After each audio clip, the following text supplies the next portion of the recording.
हमारे चैनल कामनी वाजपेयी की कहानियाँ में आपका बहुत बहुत स्वागत है।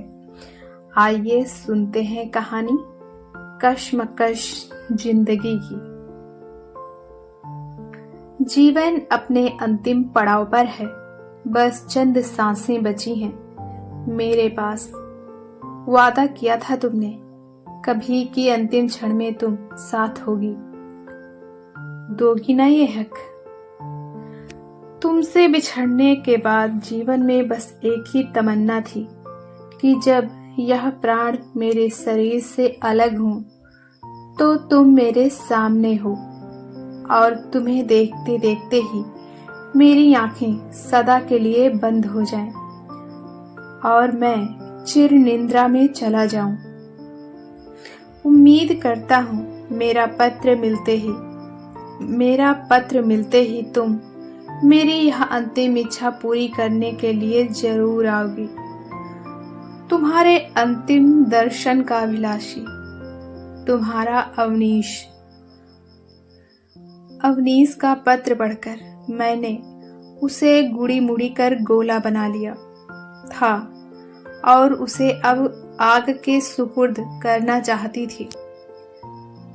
मैं जितना उस पत्र से अपना मन हटाती, उतना ही मेरा मन बार बार इस पत्र पर लिखे एक एक शब्दों पर केंद्रित हो रहा था और अवनीश का चेहरा बार बार उभर कर आंखों के सामने आकर मुझे यह खत आग के हवाले करने से रोक रहा था। अब आज जिंदगी ने अजीब कस्में डाल दिया है मुझे। समझ में नहीं आता आज क्या कहूं अभय से। 15 साल पुरानी बातें। उसने पहले कभी मुझसे वफा नहीं की, परंतु आज अपने प्यार और विश्वास से उसने मेरे मन पर छाई हर परछाई को धो दिया है। पूर्ण समर्पित है अब वह मेरे प्रति। पर मैं अविनाश की अंतिम इच्छा कैसे अस्वीकार कर दूं। मैंने जब से उसका खत पढ़ा है, दिल उससे मिलने को बेचैन है। ना जाने वह कैसी हालत में है। आज से करीब 15 साल पहले की बात है। मैं शादीशुदा होते हुए भी अवनीश के प्यार के रंग में सराबोर थी और अपने जीवन की पतवार उसके हाथों में सौंप देना चाहती थी। पर अचानक अभय की वापसी ने मेरी चाहत पर पानी फेर दिया था। मैं तो अविनाश के लिए अपने ससुराल का सुख और समृद्धि छोड़कर उसके साथ अपनी दुनिया बसाने के लिए तैयार थी। उसकी अभाव से भरी जिंदगी में भी खुशी से अपनी गृहस्थी उसके साथ बसाना चाहती थी। पर जब उसे पता चला कि अब अभय न्यूयॉर्क से हरदम के लिए वापस आने को तैयार है, तो वह मेरी जिंदगी से दूर चला गया और फिर मुझसे कभी दोबारा नहीं मिला। उसका खत मैं हाथ में लिए हुए अपने बेडरूम में चली गई और आंखों को बंद कर चुपचाप बिस्तर पर लेट गई। मेरे मन मस्तिष्क में 15 साल पहले की एक एक बातें सीरियल की तरह सिलसिलेवार चलने लगी। अखबार में विज्ञापन पढ़ पापा ने बिन देर करे मेरा बायोडाटा और फोटो भेज दिया था और इसके उत्तर का उन्हें बेसब्री से इंतजार था।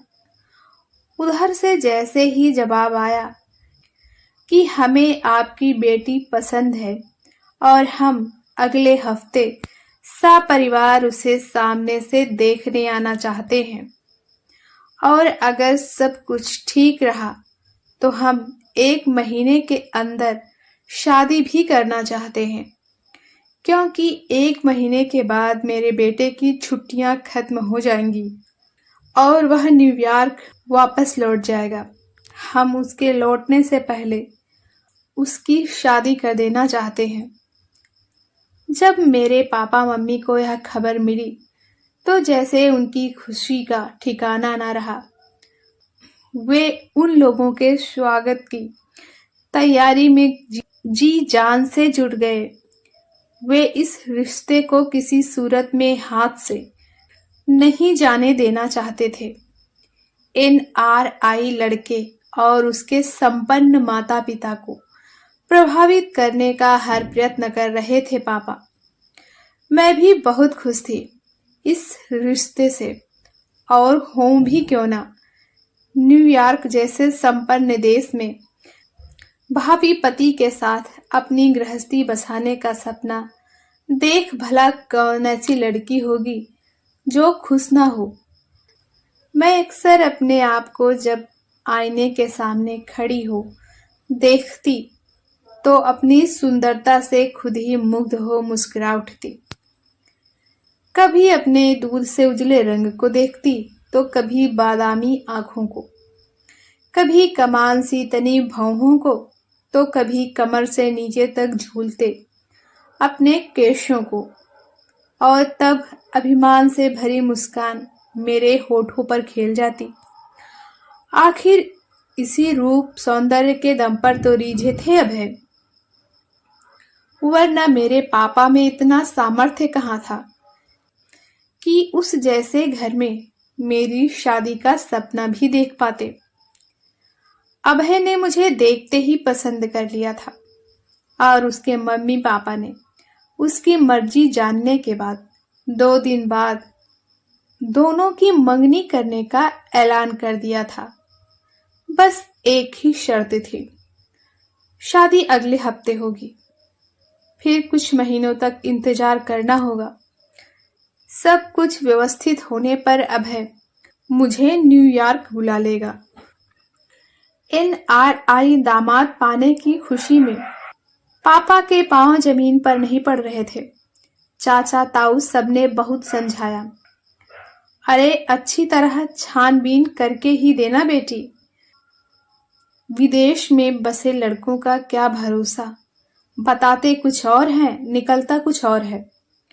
अगर वहां इसका कोई लड़की का चक्कर होगा तो आसान नहीं होगा पता लगाना। अभय का दिल्ली में शानदार फ्लैट, उसके मम्मी पापा और छोटे भाई से मिलकर पापा तो निश्चिंत हो गए थे मेरे भविष्य के प्रति। और अगर कभी उन्होंने चाचा और ताऊ जी की बातों पर अमल करने की सोची भी तो मम्मी ने उन्हें यह कहकर निश्चिंत कर दिया कि वह मेरी बेटी के भाग्य से ईर्ष्या करते हैं, इसी कारण से नहीं चाहते कि हमारी बेटी इतने अच्छे घर में ब्याही जाए, वह भी बिना दान दहेज। अब इनके दिल में सांप तो लौटेंगे ही, इनकी बेटियां इतने ऊंचे घरों में जो नहीं गई। यह कहते हुए मम्मी का सर अभिमान से ऊंचा हो जाता और वह बोल उठती, अरे किस्मत की धनी है मेरी बेटी। और आने वाले 15 दिनों में ही मैं श्रीमती अभय बन गई थी। शादी के शुरुआती दिन अभय के संग पंख लगाकर उड़ गए। पार्टी, घूमना फिरना, अभय की प्यार भरी बातें, हर दिन उसके साथ बीतता और रातें उसकी बाहों में। मैं एक मध्यम वर्गीय घर की लड़की, यह सब स्वप्न सा था मेरे लिए। पर अभय के न्यूयॉर्क जाने के बाद वक्त जैसे थम सा गया था। हर पल मुझे अभय बेतहासा याद आता। लंबा चौड़ा घर, उसमें सास ससुर, छोटा देवर आदि। दिन थे कि कांटे नहीं कटते, रातें जैसे डसने लगी थी मुझे। देर रात तक नींद नहीं आती थी तो मैं मेरे बेडरूम में लगी अभय की तस्वीर को निहारा करती और उसके साथ बिताए हसीन पलों को याद करती। वैसे तो फोन पर उससे लंबी लंबी बातें होती, पर हर बार एक ही आश्वासन, जल्द ही बुला लूंगा तुम्हें जान, बस कुछ दिन थोड़ा सब्र कर लो। मैं भी तो तुम्हारे बिना एक एक दिन बड़ी मुश्किल से बिता रहा हूँ। तुम्हारे बिना बिल्कुल मन नहीं लगता है, मेरा भी। पर यही सोचकर दिल को तसल्ली देता हूँ कि बस कुछ दिनों की बात है।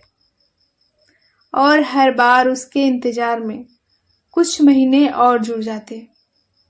शादी के करीब 6 महीने बाद मुझे पता चला कि अभय के पास कोई जॉब नहीं है। विदेश में बस हाथ पैर मार रहा है वहां जमने के लिए। शादी भी उसने मम्मी पापा के जबरन कहने पर ही की है। वह शादी के लिए अभी तैयार नहीं था। यह सब बातें जानने के बाद मन की सारी खुशी गायब हो गई। जिस उमंग और उत्साह से मैं इस घर में दुल्हन बनकर आई थी, सब अरमान धरा का धरा रह गया। और गलतफहमी भी दूर हो गई कि अभय की आंखें मेरे रूप सौंदर्य की आभा से चौंधिया गई और वह मेरी सुंदरता पर मोहित हो गए थे। अब मैं कभी सास ससुर की सेवा में लगी रहती तो कभी छोटे आदि से खेलती, अपना वक्त गुजारने की कोशिश करती। मुझको लगने लगा था जैसे मैं छली जा रही हूँ। अभय की सच्चाई से वाकिफ होने पर उसके सारे वादे, उसका प्रेम, सब कुछ मुझे झूठ लगने लगा था। मम्मी पापा से अभय की बड़ी शिकायतें की थी मैंने, पर अब लगने लगा था जैसे मम्मी पापा मेरा कन्यादान करके मुक्ति पा लेना चाहते थे। कहते, बेटी हमने तो अपनी तरफ से पूरी कोशिश की, सब कुछ अच्छा ही देखा था, पर तेरे भाग्य का लिखा तो हम नहीं टाल सकते। जरा कुछ दिन सब्र करो, धीरे धीरे सब ठीक हो जाएगा। आज नहीं तो कल वह तुम्हें अपने पास बुला ही लेगा। पर कहाँ कुछ ठीक हुआ, बल्कि सब कुछ बेकार हो गया। उस दिन अभय का फोन आया और मेरे भाग्य का फैसला कर गया। मैं अभी 4-5 साल तक भारत नहीं आ सकता। एक नई कंपनी लॉन्च की है मैंने, और हाँ अनु, तुम्हें भी नहीं बुला पाऊंगा। मैं क्या करूं फिर? मैं रो पड़ी उस दिन उसकी बात सुनकर। माफ करना अनु, मैं आजकल मेरी के साथ रह रहा हूं। शादी नहीं की, पर 5 साल का एग्रीमेंट है। साथ में अच्छी निभेगी तो शायद आगे चलकर। अभय ने बात अधूरी छोड़ दी, फिर आगे बोला, मेरी कंपनी की 75% की पार्टनर है। अनु, मैंने मेरी से अपनी शादीशुदा होने की बात नहीं बताई। अनु, तुम वहां आराम से मम्मी पापा के साथ रहो, वहां तुम्हें कोई परेशानी नहीं होगी। और मैं भी तुमसे मिलने आया जाया करूंगा। वह क्या कहना चाहता था समझ गई थी मैं। आगे कुछ न सुन पाई और अपमान, दुख और गुस्से से तिलमिला उठी थी मैं और फोन काट दिया था। अब मैं क्या करूं, मेरी समझ में कुछ नहीं आ रहा था। जैसे खुशियों के सारे रास्ते बंद हो गए थे मेरे लिए। मायके में भी ऐसा कोई नहीं था जो जख्मों पर मरहम लगा सके।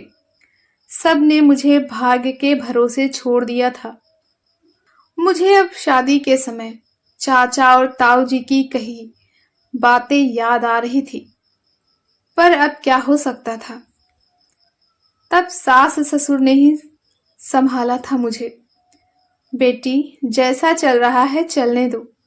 यहाँ तो तुम ही अभय की पत्नी मानी जाओगी ना। हम अभय की जगह तो नहीं ले सकते, पर हर चीज पर तुम्हारा उतना ही हक है जितना मेरे दोनों बेटों का। अपने आप को संभालने में मुझको कई दिन लग गए थे, फिर समझौता कर लिया था मैंने जिंदगी से। जीवन में सबको सब कुछ तो नहीं मिलता, कहीं ना कहीं तो हर इंसान को समझौता करना ही पड़ता है। सास ससुर ने माता पिता की जगह ले ली। उनकी भी तो मैं एकमात्र सहारा थी। आदि अभी छोटा था। बेटे के गैर जिम्मेदारी ने उन्हें भी मेरा मुंह देखने पर मजबूर कर दिया था। मम्मी जी, मैंने बीएड किया है, मैं टीचिंग कर लूं, मेरा मन लगा रहेगा। एक दिन मैंने हिम्मत करके पूछ ही लिया तो सास ने सहर्ष मंजूरी दे दी। तब मैंने काफी सोच समझकर स्कूल ज्वाइन कर लिया।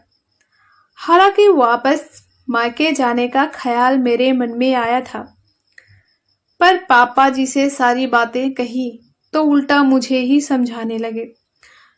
अपनी लड़ाई खुद लड़ो बेटा, फिर क्या कमी है तुम्हें? समाज में इज्जत है, पैसा है, अभय का नाम भी कितना है।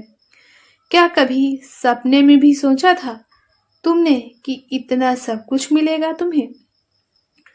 मैं उनकी यह सब बातें सुनकर तड़प उठी। दिल में एक हुक सी उठी थी।